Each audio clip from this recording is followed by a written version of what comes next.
Pinkerton detective tells of call from factory head, Atlanta, Georgian, Thursday, May 8, 1913. Harry Scott, the Pinkerton detective who has been working on the case since the day of the crime, took the stand when Schiff concluded his testimony.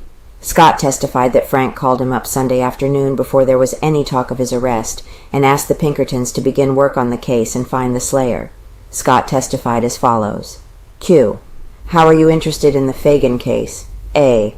I was retained by the National Pencil Company to find the guilty man. Q. Who retained you? A.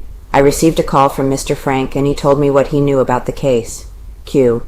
Where did Frank talk to you? A. Mr. Frank, Mr. Daly, Mr. Schiff and I went into the private office. Q. What did Frank say?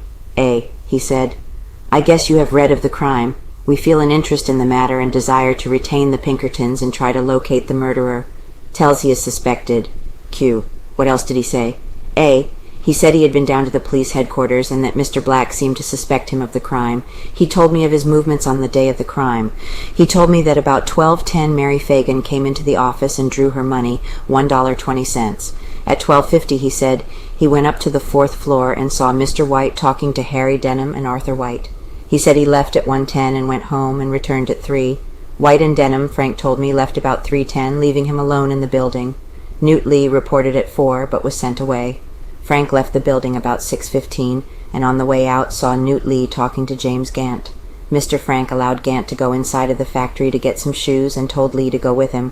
Frank said he became worried over the presence of Gant in the building and called Lee at 7:30. Frank asked Lee if Gant had left the building, and Lee said yes. Then Frank asked Lee if everything else was all right, and Lee said yes. Q. Did you ask Frank any questions? A. No. Frank showed him building. Q. What did Frank show you? A. He showed me the elevator, the room where the blood and hair were found, the basement where the body was found, and also the door. Q.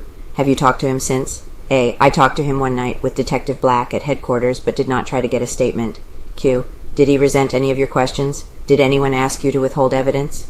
A. Mr. Hubert Haas asked me to keep the police from getting our evidence, and I told him we'd withdraw from the case before we'd do that. Q. Tell of the interview between Lee and Frank.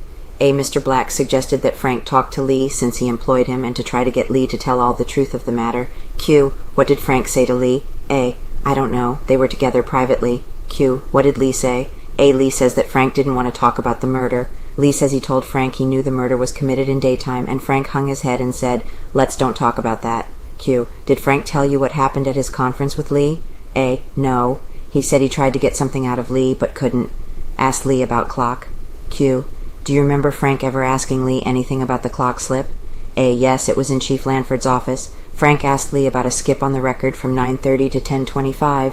Lee said that he punched the clock regularly, and Frank remarked that one word illegible looked mighty peculiar. Q. Tell us if this shirt was found 2 words illegible backyard? A. Yes. Q. When you first saw the shirt, was it very bloody? A. Yes, it was very bloody on the right shoulder. The shirt looked as though it had been freshly washed, but not ironed. The blood spots looked fresh. Fred Bullard and Black said they found the shirt in a rag barrel in Lee's backyard. The shirt looked as though it might not have been worn since being washed.